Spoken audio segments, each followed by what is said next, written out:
Deus Pai querido e amado, Jesus divino e amado Mestre, agradecidos mais uma vez pela oportunidade, pedimos nesse momento o auxílio dos irmãos da espiritualidade, trabalhadores desta casa, para que a nossa irmã que fará uso da palavra possa ser bem acompanhada, bem intuída, e com certeza assim o será.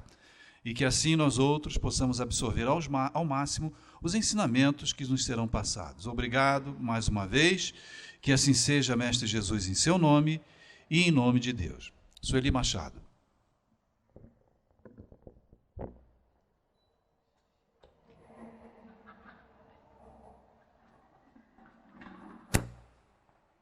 Boa tarde para todos nós. Vamos continuar, porque a gente sempre fala, às vezes a pessoa pensa, mas fica muito tempo num tema só. Só que são muitas perguntas de Kardec que ele fez aos espíritos a respeito daquele tema. E, assim, algumas delas, talvez até a maioria, dariam um seminário.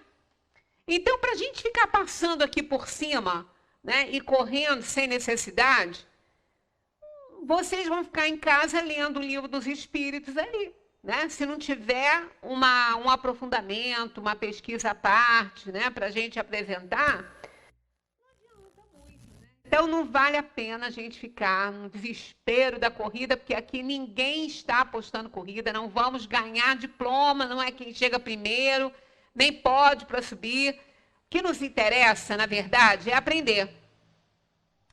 É compreender a doutrina dos espíritos. E essa encarnação nos diferentes mundos é algo muito novo para nós. É algo que quando as pessoas que não estudam a doutrina ouvem essas coisas, acham que a gente é doido mesmo, né? Mas é só entrar em algumas matérias, né, que jornalistas já fizeram, que algumas TVs do mundo inteiro já fez, como nós temos na Terra notícias, só que não são divulgadas, porque isso, como Kardec disse aqui, nós, espíritos, não podemos responder senão na medida do vosso grau de evolução. Então, imagina se a Força Aérea, tanto brasileira quanto de qualquer país, começasse a testar o confronto com OVNIs. Ia ser um problema, né? Para alguns seria, o piloto ia estar doido, ou qualquer coisa assim. Para outros seria algo alarmante. Imagina, vamos ser atacados, vamos ser invadidos por extraterrestres, né? Mas tem muito documento a respeito disso, não só da Força Aérea Brasileira, quanto das outras. A americana tem muitas coisas, mas eles não divulgam, né? Agora, o que são essas aparições? Elas são OVNIs. E o que é um OVNI? É um objeto voador não identificado. Ninguém está dizendo aqui que é um disco voador, que é uma nave interplanetária. São OVNIs, porque ninguém realmente sabe. Né? Se sabem, se já tem alguma documentação bem assim pesquisada a respeito com a visita, né, de extraterrestres à Terra, a gente não tem informação disso, né? Agora, vamos analisar. Se nós temos bilhões e bilhões e bilhões de estrelas espalhadas nesse universo, e cada uma delas tem seu sistema planetário, com quantos planetas a gente não sabe? O nosso é pequenininho, né? O nosso sistema é miúdo, com uma estrela de quinta grandeza. E nós já fomos à Lua, já mandamos sonda para Marte, né? Então, nós temos uma tecnologia pouquíssimo avançada, segundo os espíritos, e a gente já conseguiu fazer algumas coisas assim. Imaginemos civilizações de outros planetas muito mais evoluídas. O que eles não podem fazer, né? Então, a gente tem certeza absoluta. Por quê que a gente tem essa certeza absoluta? Porque nós temos a informação de que existe uma inteligência suprema, a causa primária de todas as coisas, que criou esse universo, que até que se prove o contrário é infinito. Então a gente fica imaginando por que só a Terra teria o privilégio de ter habitantes. O que ela tem de diferente? Nada, pelo contrário. Ela é um planetinha pequeno, né, que é uma poeirinha na nossa galáxia, imagina, no universo, né? E se ela fosse destruída, ela não causaria o menor problema no equilíbrio universal. Então a gente vê que ela realmente, para nós, ela é maravilhosa, ela é importante, é fundamental, porque é nela que nós estamos tentando provar que já estamos um pouco melhores e também resgatando um passado deleitoso. Então a Terra para nós é uma grande escola, é abençoada e nós agradecemos muito a Deus, ao Criador, por estarmos nessa Terra. Mas eu digo, para o contexto universal, absolutamente nada. Ela é insignificante para o contexto universal. Se acontecesse alguma coisa com ela, não ia acontecer nenhum desequilíbrio nenhum no contexto, né? Mas para a gente ela é muito importante. Embora nós sabemos que se a gente tiver algum problema sério aqui, que se esse planeta, que não é esse o destino da Terra, de sumir, né, de ser transformado em outra coisa, a Terra é novinha ainda, mas se isso acontecesse, não causaria problema nenhum. Nós iríamos desencarnar, iríamos reencarnar em outro planeta, numa das moradas da casa do Pai. Então a gente não precisa ficar estressado com nada, se vai ter planeta chupão, se vai ter meteoro caindo, se vai ter não sei o quê. Não importa. Isso não está ao nosso controle, de jeito nenhum. Está no controle do Criador. Nós temos que fazer a nossa parte, o melhor que pudermos, para a gente conseguir, ao sair daqui, ou voltar para ela reformada, ou ir para um planeta melhor. Se a gente fizer a nossa parte, é isso que vai acontecer. Caso a gente não haja dessa maneira, nós vamos ser guiados aí, né, para um outro planeta mais inferior, mas de conformidade com a nossa evolução, para auxiliarmos no progresso desse planeta, como a gente já viu que já aconteceu aqui na Terra. Então, dizer que há encarnações em outros mundos, não tem nada de absurdo nisso, porque para que esses mundos serviriam? Né? Para que a Terra serviria se a humanidade não estivesse nela? Ela ia servir para quê? Então, todos os planetas, todos eles têm a sua utilidade. De uma forma ou de outra, eles vão ser úteis. Então, a gente não pode exigir que a gente tenha resposta que a gente ainda não consegue digerir, né? Porque aqui, quando a gente fala de encarnações em outros mundos, cria já um nozinho aí na nossa cabeça, imagina, né? A gente começar a imaginar coisas que a gente não tem nem meios de comparação. Eu sempre conto esse caso aqui, que eu acho interessante. Eu tenho uma pessoa muito próxima que tem uma mediunidade de desprendimento e viaja, mas viaja mesmo, né? Viaja no sentido pejorativo, não. Ele se desdobra. E isso acontece e tem algumas circunstâncias, né, que provam essas situações dele, né? Pelas quais ele passa. E foi muito interessante isso, porque ele teve um sonho. Ele foi a uma festa, ele estava numa festa com a mulher e o filho dele pequenininho ainda. Aí uma menina que chegou com a família, ela chegou no colo dos pais, ela chamou muito a atenção dele, muito. Toda hora ele estava olhando para ela e ele já estava sem graça com isso, porque ela tinha um problema sério de saúde. e demonstrava isso.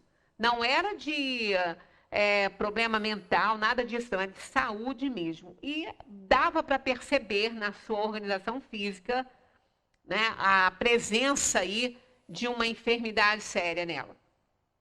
Mas ela estava com os pais e estava bem ali na festa. Mas ele ficava olhando, tanto que ele falou, eu vou embora, porque eu não estou conseguindo tirar o olho de cima dessa menina, e eu já estou ficando com vergonha disso. Ele falou que ele se distraía, quando ele percebia, ele já estava, né, assim, como se ele tivesse conectado com aquela menina. Passou um tempo, eu não me lembro agora, porque isso já tem bastante tempo que ele me contou, eu não me lembro agora, passou um tempo, aí ele estava no trabalho dele e viu uma moça, que parece que ele conhecia, era a mãe daquela menina. Ela trabalhava no prédio que ele trabalhava. Ele falou, gente, com umas coincidências, né? Aí ele foi para casa, sonhou com essa criança. Isso já tinha passado muito tempo daquela festa que ele viu a menina. Já tinha passado muito tempo. Ele sonhou com ela fazendo um pedido para ele. Mas ele não entendeu muito bem o que ela estava pedindo. Aí ele comentou com a esposa dele, ele falou assim, olha, eu sonhei com aquela menina, lembra aquela menina daquela festa que eu tive até que ir embora, que eu não consegui tirar o olho de cima dela? Ele falou assim, aquela menininha morreu já. Ela morreu, ela estava muito doente de câncer, mas ela já partiu. Aí ele falou, nossa, eu sonhei com ela, que coisa estranha, né? E dali em diante, ele teve outros sonhos com ela pedindo a ele que ela muito bonitinha, aparecendo com uma roupa bonitinha, ele descrevia perfeitamente, ela conversando com ele, e ela pedindo para ele fazer um favor para ela, que era comprar um livro, deu o nome do livro e tudo, para ele entregar à mãe dela.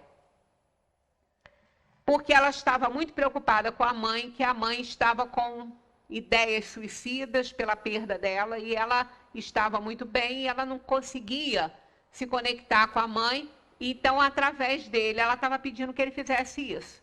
Ele ignorou aquilo, que ele falou, eu estou doido, né?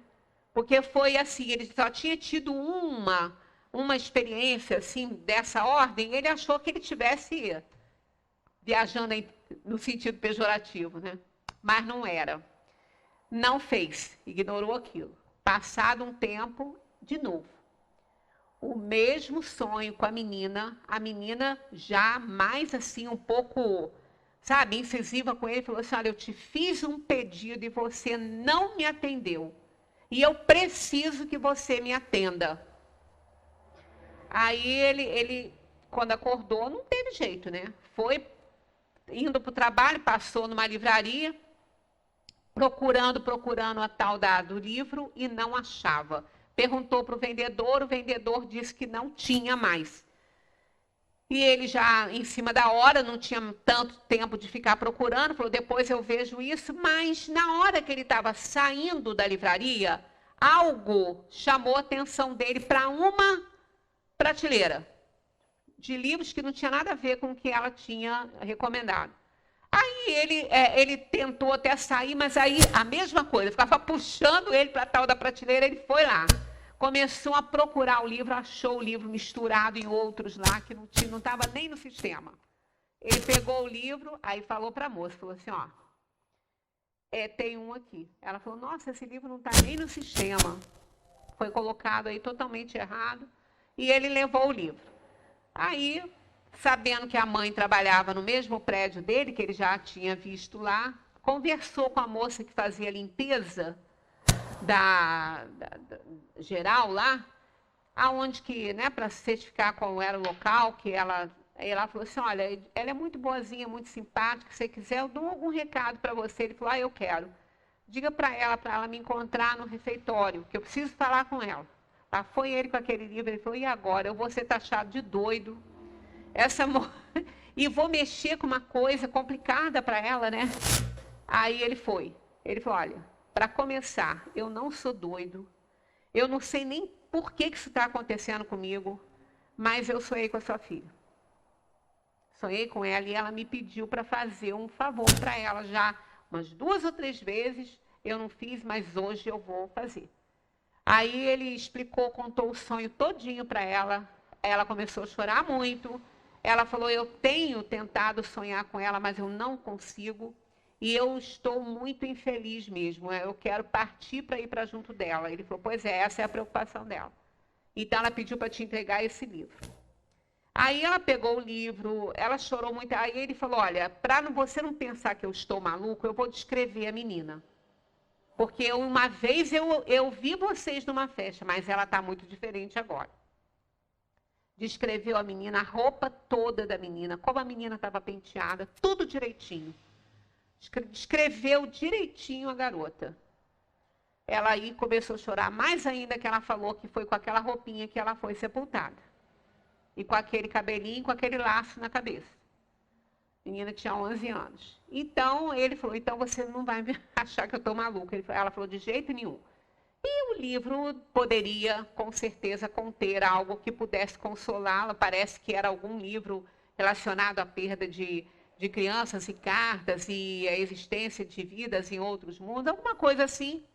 E assim foi. Passado um tempinho, ela encontrou com ele lá, falando que gostou muito do livro e que ele fez uma coisa muito boa, porque ela tirou da ideia totalmente a ideia de partir. Ela queria viver. E aí tá, passado um tempinho, o sonho com a menina. Quando ela chegou, aí ele ainda falou assim, ela não era um sonho, ela estava aqui, ela estava no meu quarto. Eu acordei e eu a vi dentro do meu quarto. Eu estava acordado, ali não foi um sonho. Aí ele falou que ela não falava nada, ela não inspirava nada para ele, como ela fez das outras vezes, ela não falava nada.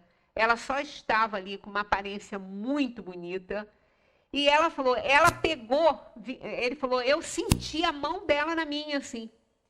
Aí ele falou assim, ela me pegou na mão e saímos. Ali houve realmente um desdobramento, porque na hora que ele falou que estava saindo, ele olhou, ele já estava dormindo, naquele momento. Então ele falou, ela me levou para um lugar que eu não posso descrever. Não tem elementos aqui na Terra que eu possa descrever para onde ela me levou. Como eram as construções lá. Como era aquele cenário. Ele falou, era algo deslumbrante. Era uma coisa belíssima, mas eu não consigo descrever para você, porque eu não tenho elementos aqui para isso. Tudo que eu tentar, não vou conseguir. Ele falou, mas aquilo está gravado na minha cabeça. Ela falou. Aí ela passeou com ele por todos os lugares que ela foi mostrando. Ele falou, eu vi cenários maravilhosos. E ela sorria para mim, continuava, como um agradecimento pelo que eu tinha feito para ela, e ela queria me mostrar como ela estava e onde ela vivia. Onde ela estava vivendo. Então, foi algo assim lindo. Ele falou, mas eu não consigo descrever. Então, é exatamente o que a gente não consegue ainda ter da dimensão espiritual, as respostas que a gente busca, porque a gente não consegue entender. Nós não temos elementos aqui na Terra para a gente comparar com nada que eles possam nos explicar. Então, é evidente que os outros mundos não são mundos como esse aqui, na sua totalidade. Esse aqui é assim. Por quê? Que ao desencarnar, a gente depara com um cenário tão parecido com esse aqui. Né? Você já deve ter lido vários livros com colônias espirituais e falando, né? Pois é, por que isso? Isso existe? Existem sim as colônias de socorro, de assistência. Ah, mas é igualzinho aqui? Não, não é igualzinho aqui. Não tem nada lá a não ser tudo que é plasmado pela mente dos desencarnados e daqueles que lá estão para nos socorrer. A matéria-prima é o fluido universal. Não é um barro, não é uma madeira. Isso aqui também não é a terra. Tudo isso aqui pertence à terra. Mas tudo isso está plasmado na nossa mente. Então, o espírito, quando ele deixa a terra, ele está muito ligado às coisas que ele tinha aqui, que ele usava, ao modo de vida da Terra, né? Como se operava a vida dele aqui. Ele está muito ligado nisso. Então, o pensamento dele vai plasmar cenários como nós temos aqui, porque é o que ele conhece. Mas isso são os espíritos recém-desencarnados desse plano como o nosso aqui. Porque de um outro plano, eles vão ter outro cenário. Eles vão ter algo diferente para plasmar, que era o que eles viviam, que era o que eles conheciam nos outros mundos. Então, essas colônias, elas existem porque elas são plasmadas pelos próprios espíritos, pelas próprias almas que desencarnam aqui na Terra. Então, isso não é difícil da gente compreender isso. Até que essas almas reencarnam e desencarnam e merecem um mundo melhor, isso vai desaparecendo. Porque essas colônias, elas existem porque precisamos delas. Quando assim saímos da nossa organização física, porque o espírito fica muito perturbado ainda. E ele precisa ter algo que o situe, né, que seja familiar. É como aquela criança, às vezes, que quando a mãe vai viajar, ou os pais vão viajar, que ela vai ficar com alguém, fica sempre alguma coisinha da mãe, do pai, no quartinho da criança, às vezes é uma roupa perto, porque a criança é muito sensitiva, né? Tem cheirinho, né? Igual bichinho, né? Cachorrinho, quando a gente sai, a minha... Quando eu saía, que eu me ausentava, eu tinha que deixar uma coisa perto, ela levava, quando ela ia para o hotel, eu botava na bolsinha dela. Porque ele falou, ela fica inquieta, ela te procura. Então, ficava cheirando aquela roupinha ali, ela ficava bem. Né? Então, isso aí, a gente imagina, depois que a gente parte daqui, então a gente não fica perdido, aonde que eu estou, para onde eu vou. Nós plasmamos aqueles espaços e aproveitamos os que já estão lá plasmados também e temos algo sempre familiar por perto para que a gente possa se situar e depois somos esclarecidos, né? Dentro da medida do nosso merecimento. Isso para os espíritos medianos, porque aqueles que são muito desobedientes à lei de Deus, eles têm muita dificuldade, a dificuldade aumenta. A gente está falando situação para um espírito mediano, um espírito normal aí, que teve a sua vida tentando cuidar de si mesmo e dos outros, aquela coisa que a gente vê que nós não somos ainda tão grandes para obedecer totalmente à lei de Deus, mas também não precisamos desobedecer naquilo que a gente já conhece que não pode ser feito, né? Que já está errado. Então, esses espíritos têm dificuldades? Têm. Né? Os espíritos medianos, mesmo os obedientes, né? Mas nós não podemos esquecer que nós somos espíritos inferiores ainda. Nós somos espíritos bastante inferiores, carregamos nossas mazelas. Carregamos uma bagagem ainda bastante aquém ainda do ideal. Por isso que a gente enfrenta, com certeza, algumas dificuldades quando começamos a ler a própria consciência, né? Não é ninguém que vai fazer isso conosco. Então, os mundos que a gente tem espalhados pelo universo são mundos muito diferentes na sua constituição. Como a gente viu na reunião passada, Júpiter, que a gente deu aí umas pinceladas sobre Júpiter, e realmente é muito diferente da Terra. Não é denso como a Terra, porque ele também é um plano mais elevado. E assim, a constituição física das almas que estão ali também já é mais sutil, porque não precisa ser do jeito que é aqui. E até porque ele nem tem os elementos que nós usamos aqui na Terra. Ele não é igual, né? É muito diferente. Vamos seguir aqui. Há um comentário de Kardec sobre essa questão da gente não poder ter todas as respostas, né? À medida que o espírito se purifica, o corpo que o reveste aproxima-se igualmente da natureza espírita. Aquilo que a gente falou que o espírito está sempre acompanhado do seu perispírito, que vai evoluindo junto com ele, né? A matéria se torna menos densa ele já não se arrasta penosamente pelo solo. Lembra como a gente falou da vida em Júpiter, que naquela comunicação, que eles não andam no solo, que eles volitam, né? Que eles estão suspensos? Então, olha só, Kardec confirma essas coisas. Ó. Suas necessidades físicas são menos grosseiras, né? Com a questão da alimentação, eles não precisam dessa alimentação pesada, eles se alimentam pelo pensamento, eles se alimentam de coisas muito leves, né? Os seres vivos não têm mais necessidade de se destruírem para se alimentar. Lembra que a gente falou que em todos os mundos do nosso sistema, não vamos esquecer disso, porque senão vamos falar que a gente está falando que todo o universo, a gente não sabe nada de todo o universo. A gente está com algumas notícias aqui do nosso sistema, né? E que eles, o reino animal, neste mundo de regeneração, num mundo melhor, não é como o reino animal aqui. Eles já estão com a parte física muito mais evoluída, porque lá não tem nem matéria densa para eles. E eles estão muito mais, mas ainda pertencem ao reino dos animais. Tem todos os reinos, os planetas, os mundos do nosso sistema. Então, eles não precisam se destruir para se alimentar. É diferente, porque eles também já evoluíram, né?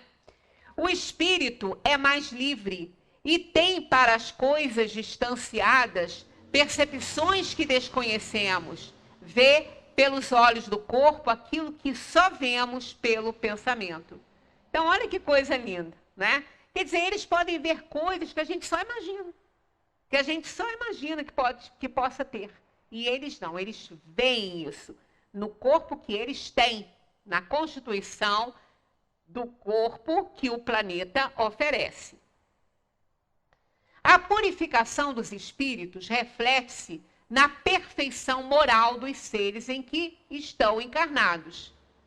Então, olha só, a purificação dos espíritos reflete-se na perfeição moral dos seres em que estão encarnados.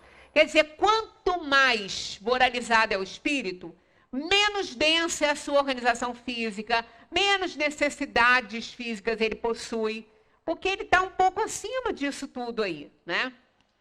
As paixões animais se enfraquecem, o egoísmo dá lugar ao sentimento fraternal.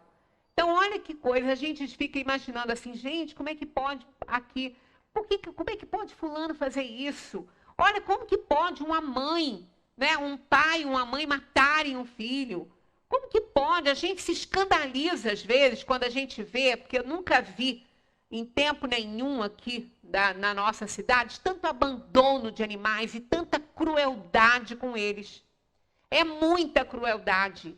É crueldade mesmo de arrancar a pata, assim, sem mais nem menos, de cortar a cauda do bicho, largar o bicho para... É muita crueldade. Aí a gente imagina uma mãe e um pai matarem o filho, enterrarem, jogarem na água, no rio. É o que a gente tem visto acontecer.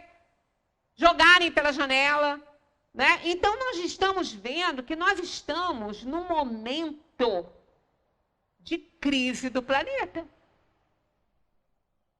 Até se vocês não assistiram ainda, eu aconselho a assistirem à palestra do Sandro, que ele fez aqui no domingo, não esse agora, né? O outro passou. Ele fez, acho que foi ainda antes, né? Não me lembro muito bem a data, mas foi logo assim, acho que no segundo domingo, talvez, ou terceiro, dia 15, qualquer coisa assim. Muito boa a palestra dele sobre crise, oportunidade, né? E realmente nós estamos num momento de crise na Terra. Né? Ele deixou bem claro que a crise, ela é o fim do problema. É quando chega num momento que você realmente tem que fazer uma escolha. Né? Porque não ela é o resultado de todo um processo. Né? Se a gente for pensar numa doença, a gente pensa numa doença. Quando um paciente está doente e ele entra em crise, essa crise foi o resultado de todo um processo de doença. Então, naquele momento da crise, o que vai acontecer? Ou esse paciente consegue realmente ficar bom ou ele vai desencarnar. Porque a crise é muito forte, é um estágio muito forte. É o resultado de todo um processo de doença, quando ele entra numa crise.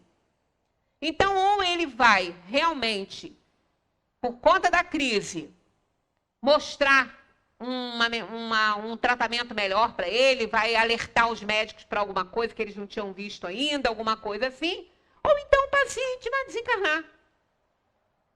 Porque o ápice é o fim. É o caso que a gente está passando na Terra, realmente é uma crise. A Terra está num momento que a gente tem que tomar ciência disso. E como ninguém quer, se quando está doente, desencarnar, quer que a crise nos ajude a encontrar uma alternativa para o tratamento, para a gente melhorar, essa é a nossa saída. Nós só temos duas também aqui na Terra, só duas, nessa crise que a gente está vivendo aqui. Ou a gente se melhora moralmente para merecer um plano melhor, ou vamos desencarnar, nós vamos de qualquer maneira. A desencarnação é fato, porque ninguém vai ficar aqui toda a vida, né? Então, ao desencarnar, se a gente aprendeu com a crise, a gente vai voltar para um planeta que vai se reformar, ou então a gente vai para um outro de conformidade com o nosso atual estado evolutivo, ou então nós vamos para um muito inferior. Então, nós estamos realmente passando um momento desse.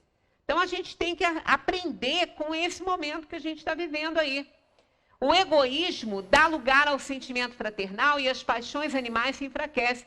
Então, para passar para um planeta melhor, ou para voltar para esse que está se regenerando, já todo um processo há milhões de anos, então, se agora ele vai realmente recusar espíritos inferiores, é o que vai acontecer, que esses espíritos nocivos da sociedade não voltam para ela. Não vão voltar. É assim que vai se dar a limpeza. A gente tem recomendado o último capítulo da Gênese. Sinais dos tempos, geração nova. Leiam isso lá. Está tudo lá. Está tudo mastigadinho lá. O que nós estamos passando e como é feita a reforma. Está tudo clarinho lá. Então, se a gente realmente não se melhorar, não vamos nos iludir. Nós vamos ficar numa situação bem pior àquela que nós estamos hoje. Isso é fato. É assim que nos mundos superiores ao nosso, as guerras são desconhecidas, os ódios e as discórdias não têm motivo, porque ninguém pensa em prejudicar o seu semelhante. Por que a gente tem guerra? Por que a gente tem crueldade? Por que a gente tem tudo que a gente está vendo nesse planeta, nesse momento? Como o Sandro colocou, nós não estamos em crise por causa da pandemia, não. A pandemia é só um detalhe. Nós estamos em crise moral, ela está aí por causa disso. Nós estamos numa crise moral, ou a gente melhora ou a gente vai para um plano inferior. Não tem muita saída mais, não tem aquela, eu vou deixar para a próxima encarnação, na próxima, vocês não falam que a gente reencarna, que a gente é imortal? Pois é, somos imortais, mas como que vai ser as próximas encarnações, se a gente não tomar jeito? Altamente sofridas. E quando vai ser? Nem podemos imaginar. Porque não adianta colocar na Terra, como eu já falei aqui, ou em outro planeta, em qualquer planeta, espíritos renitentes ao mal encarnados, que eles só vão piorar. Quer dizer, piorar não, estacionar, né? Porque o espírito não piora, mas ele fica parado. Isso corresponde a uma piora, porque se ele também não melhora, né? É uma situação horrível para a alma. Então, a gente não tem mais saída. Esse é o último estágio aqui na Terra dos espíritos. Todos, de todos. Por quê? Porque a todos vamos desencarnar, mas só vão voltar aqueles que estiverem melhores. Aí sim, já vão viver um outro estágio da vida espiritual, num plano melhor, num plano assim, nos mundos superiores, que a Terra vai passar para um melhor. As guerras não vão ser mais conhecidas, ódios, discórdia, porque a gente não vai querer mais prejudicar ninguém, a gente não vai querer mais disputar com ninguém nada. né? Porque a gente sabe que a gente não leva nada desse mundo aqui. A intuição do futuro, a segurança, isso tudo é um comentário de Kardec naquela questão, tá? Tá tudo no Livro dos Espíritos isso, tudo. A intuição do futuro, a segurança que lhes dá uma consciência isenta de remorsos, fazem que a morte não lhes cause nenhuma apreensão. Tá vendo quando a gente fala por que a gente tem medo da morte? É isso, ó. A intuição do futuro, a segurança que lhes dá uma consciência isenta de remorsos, quer dizer, ele não sabe, ele não fez nada de errado. Ele pode não ter feito muita coisa certa, mas de repente ele não alcançou. Então, se ele fez tudo que estava ao alcance dele, ele fez o seu melhor. E se ele fez o seu melhor, ele vai ter remorso de quê? Ele não pode ter remorso de algo que ele não fez porque ele não estava apto a fazer. Ele vai ter remorso dentro das possibilidades dele. Então, se ele tem consciência que ele fez o melhor que ele pôde fazer, isso aí é tudo. Vamos lembrar do óbolo da viúva? É uma situação que explica isso. Ela só deu um pouquinho, mas ela deu tudo que ela tinha. A balança pesou tanto, que foi muito mais pesado que ela deu do que aquelas milhares de moedas de ouro que eram ofertadas. Aquilo não teve nenhum peso, mas o dela teve um peso significativo, porque ela deu o que ela tinha. Então, a gente utiliza isso aí para a nossa situação na Terra. Não importa se a gente ainda faz algumas coisas que a gente não deveria fazer, mas se a gente entende que aquilo ali, que para os espíritos superiores, nós erramos muito. Nós somos muito inferiorizados ainda. Eles sabem disso. Mas eles também conhecem a nossa capacidade. E sabem quando a gente está fazendo o melhor. Sabem quando a gente está fazendo tudo que deve ser feito. Né? Aí é o óbolo da viúva. A gente está oferecendo o melhor que temos para dar. Ainda que esse melhor que a gente tenha para dar não seja o melhor que alguém espere, mas é o melhor que a gente pode dar. Isso vai ter um peso muito grande, muito maior do que aquele que nos cobra muito, sabendo que a gente não tem capacidade, e não faz o que tem que fazer o seu melhor. Vai ter mais peso do que as atitudes daquele que é até melhor do que nós, mas que não põe toda a sua força e vontade ali. Né? Por isso é que a gente fala que o tribunal divino é o único que não tem erro. Não aceita propina, né? Não aceita negociata, falcatrua, nada. Porque esse tribunal divino não é Deus que vai estar lá sentadinho contando nossas desgraças, não. Contando nossos erros, não.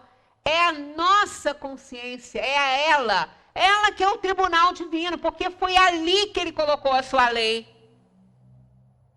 Né? Então, nós sabemos o que está errado. A gente sabe disso. Então, quando a gente faz, né? Quando a gente faz essa análise da consciência, e a gente não tem remorso nenhum, é por quê? Porque você fez o melhor. Você não teve a menor intenção de prejudicar ninguém. O que você fez foi achando que era o melhor. Que se você estivesse lá, você ia querer que fizesse assim com você. Essa é a medida. Como é que eu sei que eu estou fazendo o melhor? Porque você está fazendo do jeitinho que você queria que fizessem para você. Isso é o melhor, porque quem que vai querer coisa ruim? Ninguém, né? Lógico que não. Ainda que a outra pessoa não ache que a gente está ajudando muito, mas é o melhor que você tem para dar e você estivesse lá, você ia querer isso. Então, é o melhor que você pode. Isso é o que dá a paz de consciência. É o que faz a gente deitar no travesseiro e dormir uma noite bem dormida. Porque não tem nada a temer. Né? Não tem nada a temer. Naquele dia, fez tudo direitinho, consertou algumas coisas que pôde, que não gostou. É assim. É assim que a gente vai evoluindo, que a gente vai aprendendo, né? No dia a dia. Eles a recebem sem medo e como uma simples transformação. O espírito já foi, já voltou inúmeras vezes. Então, ele, tendo a consciência tranquila, ele não tem do que temer. Fizeram essa pergunta para São Francisco de Assis, né? O que ele faria? Ele estava plantando ali, aí chegou um discípulo, perguntou a ele, mestre, o que o senhor faria se soubesse que ia morrer hoje e que amanhã o senhor não estaria mais aqui? O que o senhor ia fazer? Continuaria na minha atividade plantando as minhas mudinhas. Porque ele tinha consciência tranquila. Ia temer o quê? Ia continuar plantando ali até que segundo Manuel Bandeira, a indesejada das gentes chegasse. Né? Então, isso é a vida. Consciência tranquila é o maior tesouro que a gente pode ter nessa terra. A duração da vida nos diferentes mundos parece proporcional ao seu grau de superioridade física e moral e isso é perfeitamente racional. Quanto menos material é o corpo, menos sujeito está às vicissitudes que o desorganizam. Quanto mais puro é o espírito, menos sujeito às paixões que o enfraquecem. Este é ainda um auxílio da providência, que deseja, assim, abreviar os sofrimentos. Então, a gente leu naquelas características que eu li da Revista Espírita, sobre as características dos mundos lá, né? A vida num planeta como Júpiter leva muito mais tempo. Mas a infância é curtinha. A gente falou sobre isso semana passada também. A infância nossa, do reino hominal, da inteligência superior, é a mais longa. Em todas as outras, né, em todos os outros reinos, uma plantinha cresce tão rapidamente, ela logo começa a dar flor e fruto. No reino animal, os bichinhos já nascem andando, já nascem fazendo alguma coisa, e nós não. Nós somos da inteligência superior, mas somos aqueles que têm a infância mais longa, porque a gente precisa dessa dependência, para que a gente tenha forças para quando, né, esse tempo todo a gente vai recebendo valores, cuidados, amor, né, que a família cerca a criança de carinho, de cuidado, de tudo, né, e ela vai se fortalecendo. Precisa também cercá-la de bons exemplos, porque não adianta falar, porque a didática é que ensina, não é o que se fala, é o que ela vê, o que ela observa. Para quando ela sair da terceira infância, lá por volta dos 10, 11 anos, parece que isso está aumentando, parece que está esticando no lugar de diminuir aqui na Terra. Quando ele despertar na adolescência, que o espírito está ciente do que veio aqui, né? Aqui veio fazer aqui. Então, ele vai avaliar com os valores que ele trouxe, com os valores que ele aprendeu na primeira, segunda, terceira infância, para que ele tenha condições de fazer boas escolhas, porque ali ele está pleno no livre-arbítrio dele. A criança não tem isso. A criança não tem livre-arbítrio ainda, ela é dependente, ela não sabe escolher ainda. Então, ela é muito ainda dependente. Isso é importante para que o espírito possa armazenar valores, para que depois ele possa comparar com os que ele está vendo acontecer no meio em que vive e com os que ele trouxe, o acervo que ele trouxe de outras encarnações. Aí ele vai fazer uma avaliação. Aí é uma época de muito conflito. Tempo em que a gente chama esses jovens de aborrecentes, né? Não são nem adolescentes, são aborrecentes. Porque são muito questionadores, são muito críticos, cobradores, né? Mas é um conflito que eles vivem.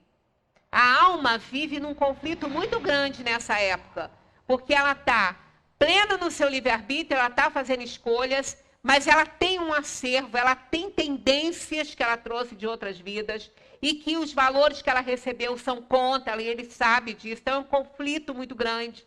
até que aquilo ali ele tem que continuar sendo liderado, amado, para que ele possa superar essa fase e entrar na fase adulta com mais saúde mental, principalmente, né? Física e mental. Então, a gente vê que quanto maior é a inferioridade da alma, mais tempo ele precisa para as coisas.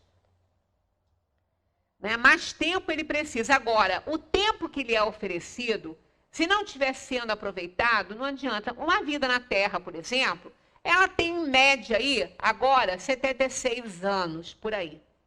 Em torno de 70, entre 70 e 80. Já foi muito menor, né? No início do século era de 35 anos. A média de vida no planeta era, no mundo, realmente, era nesse nível aí, 35, 36. Aí, com o avanço da tecnologia, descobertas de remédios para as doenças e conhecimentos, ela foi se estendendo, né? Hoje a gente vê pessoas com 60, 70 anos que estão muito bem, que a gente nem dá essa idade para a pessoa. Porque ela está com mais conhecimentos, ela entendeu que ela tem que se cuidar mais, e assim vai. E tem condições de se cuidar, porque tem conhecimento para isso, tem tecnologia para isso, né? Lá no início do século não tinha, vivia-se muito pouco. Mas ela não passa muito de 100. Né? Uma vida no planeta, ela não passa aqui na Terra, ela não passa muito de 100 anos. Quando passa, é uma notícia, né? É um fato interessante. Nós já tivemos lá no abrigo idosos, né, com mais de 100 anos lá. E aí estava muito bem, né? Estava muito bem. Mas não é muito comum, né? A média é aí entre 70 e 80. Mas aí a gente se pergunta, de que valeria, nesse mundo de provação e expiação, uma vida mais longa do que 100 anos?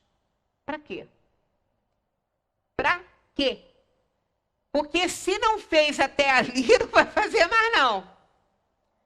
Se não se preocupou com seu desenvolvimento moral até ali, que ele estava na ativa, digamos assim, né? Que ele podia se relacionar com as pessoas, com o seu trabalho, né? com as necessidades alheias, e nunca fez nada, não é agora os 100 que vai fazer. Não tem nem constituição física para isso. Né? Então, na Terra, não vale a pena. É ficar ali acumulando dívida. Uma dívida atrás da outra. Quando ele não aprende. Né? É comum a gente ver pessoas com muita idade, com 70, 80 anos, falarem que se voltasse não mudaria nada. Ué, então como é que pode uma vida inteira não aprendeu nada? Porque sempre a gente chega e tem que sair um pouco melhor daqui, né? Então, a gente veio para isso, para a gente melhorar. Então, se não muda nada, é porque não entendeu algumas coisas, ou não quis enxergar que não estavam muito adequadas à lei, né? Porque, às vezes, são coisas pequenas, alguma coisinha ou outra. Né? Isso ainda, às vezes, mostra um pouco do egoísmo em que a gente ainda se encontra. Porque se tudo está bom para a gente, para que eu vou mudar? Minha vida foi ótima, tudo foi muito bom para mim. Pois é, mas a que custo? Temos que pensar, a que custo a sua vida foi tão boa que você não mudaria nada? A que custo isso? Né? Porque teve um custo, que não foi você que pagou, foi alguém. Na aceitação de tudo. Não é? Porque vamos raciocinar, a vida é para a gente progredir, para a gente melhorar, não tem jeito. Né? Com certeza, a gente tem muito que mudar. Se a gente voltar e botar o egoísmo de lado, a gente vai falar, isso aqui não foi legal, não. Isso aqui eu mudaria. Eu faria diferente isso aqui. Isso é saudável, quando a gente olha para trás e vê que mudaria algumas coisas. Porque ninguém acerta tudo. E ninguém acerta sempre. Tem sempre alguma coisa que a gente faz que a gente mudaria.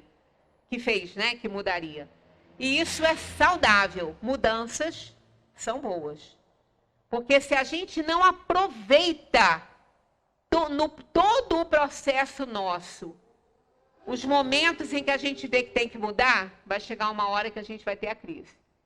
É igual a alimentação. Vamos voltar de novo aí num exemplo. Você viveu tão bem até agora, comendo tudo que gosta, tudo que te fazia, que você achava que te fazia bem, mas que era prazeroso ali. Se você voltasse, você não mudaria nada na sua alimentação, ia fazer do mesmo jeitinho. Daqui a 10 anos você não pensa assim. Porque naturalmente, se você sobrecarregou, se foi tudo certinho, tudo bem, mas se não, se você sobrecarregou algum órgão importante aí com essa alimentação, você vai entrar num processo de doença e vai chegar à crise. Né? Se você entrar no processo de doença e corrigir rápido, aí não vai ter crise. Mas se não corrigir, vai. Né? Então a gente vê que tem sempre muitas coisas para a gente trocar, para a gente merecer estar melhor um pouco, né? Aqui nós já falamos sobre Júpiter, né? Que eu até antecipei. Então, continuando na 183, passando de um mundo para outro, o espírito passa por nova infância, pois ela é por toda parte uma transição necessária, mas não é sempre tão ingênua como entre vós. Quer dizer, em outros mundos superiores, ela é menor, ela não precisa ser tão ingênua, tão dependente. Isso é porque nós temos necessidades no planeta Terra. Nem sempre o espírito pode escolher o novo mundo em que vai habitar, mas pode pedir e obter que deseja se o merecer, ou que deseja se o merecer, porque os mundos só são acessíveis aos espíritos de acordo com o grau de sua elevação. Por isso que meu primo, no caso, não entendeu o que aconteceu, ele não tinha nem como avaliar aquilo. Ele foi, apenas mostraram para ele, mas ele jamais poderia viver num mundo como ele foi visitar. Né? Ele não poderia viver lá. Porque ele não tem, ele está encarnado no plano da Terra, prova e expiação, é porque aqui que é o lugar dele. Mas ele só teve uma amostra do que é. Ela fez isso por ele, a menina, né? Em agradecimento ao que ele fez por ela. Então, ela não falava nada, mas ela devia estar mostrando e intuindo, né? Tá vendo? Ó, isso é possível. Isto é possível. Mas a gente tem que fazer por merecer. Do contrário, não vamos, né? O que determina um mundo onde irá reencarnar-se é o seu grau de elevação. Só isso. Não adianta pagar, não, eu tenho muito dinheiro, eu posso comprar um terreno lá. Não tem negociata. A gente só faz isso aqui. A gente só faz na Terra, nos mundos inferiores, aquelas negociatas para a gente construir onde não pode, para a gente delimitar e cercar áreas que não podem, né? Isso a gente faz. Tem grana, consegue. Né? Levantar verdadeiras mansões em área de preservação, porque pode pagar. Quem não pode, não vai. Mas isso, em mundo superior, não existe, não. Lá só entra quem pode, quem fez por merecer. Quem tem elevação moral. Né? E não nós que vivemos nesse mundo de provação e expiação aqui, colocando na frente da onde a gente está indo, o dinheiro. Né? Aí ele traz poder, ele traz tudo, né? Só não traz evolução, só não traz desenvolvimento moral, quando você não sabe usar. Porque se souber também, ele é muito útil. Porque dinheiro não é problema na vida de ninguém. Não foi para isso que ele, não é para isso que ele existe. Eu nunca vi dinheiro fazer mal a ninguém. Ah, tá vendo lá? Olha o que ele fez. Isso é o dinheiro. Não é, não. Isso não é o dinheiro, não. Eu nunca vi dinheiro saltar do banco, saltar da carteira de alguém ou da mão de alguém e matar ninguém. Nunca vi dinheiro fazer isso. Eu já vi pessoas que têm dinheiro fazerem isso, mas não é o dinheiro. É quem possui o dinheiro e não sabe lidar com ele. Então, dinheiro é extremamente necessário. Ele faz a rolagem das coisas no mundo. Agora, tem que saber usar. Vamos voltar para aquela frase. É mais fácil um camelo passar pelo buraco da agulha do que um rico entrar no reino do céu. Isso é justo? Não é, não. Não é justo. Ao pé da letra, como está aí, não é justo. Quer dizer que uma pessoa que nasceu num berço de ouro, que nasceu numa família abastada, que tem herança que o pai e a mãe deixou, que esse pai e essa mãe conseguiram no trabalho, não foi fazendo falcatrua nenhuma, conseguiram trabalhando. Ah, é possível? É possível. Não se acredita nisso, né, hoje. Que se possa fazer uma herança, ter uma herança boa, que se possa fazer um grande patrimônio trabalhando. Porque a maioria está acostumada a fazer um grande patrimônio roubando, tirando, furtando, corrompendo. Mas existe, não vamos esquecer que existe a possibilidade do enriquecimento lícito através do trabalho. Existe isso. E conhecemos várias pessoas assim, né? Então, aquela pessoa realmente que acha que tudo ela pode fazer, né? Essa não sabe usar o dinheiro. Ah, é mais fácil camelo. Não, mas sabe o que é camelo? Tem duas versões para camelo. Né? É mais fácil um camelo passar pelo buraco da agulha. Nunca iria um camelo passar pelo buraco de uma agulha, não é? Pois é, então há duas interpretações para essa frase. Uma delas é com relação a camelo. Né? Então, o que é camelo? Camelo, que nós conhecemos, é um dromedário. Tem um caroço nas costas. Nunca que um bicho daquele passaria pelo buraco de uma agulha. Só que passava. Passava. Por quê? Nós temos duas interpretações para camelo e para o buraco da agulha. Camelo, em hebraico, quer dizer uma linha cheia de nó. Tá? Como que se desfaz? Como que a gente passa uma linha cheia de nó pelo buraco de uma agulha? Desfazendo os nozinhos. Ela vai passando. Empregando bem a riqueza. O rico vai passando para o reino de Deus. E também há outra explicação, que é a agulha.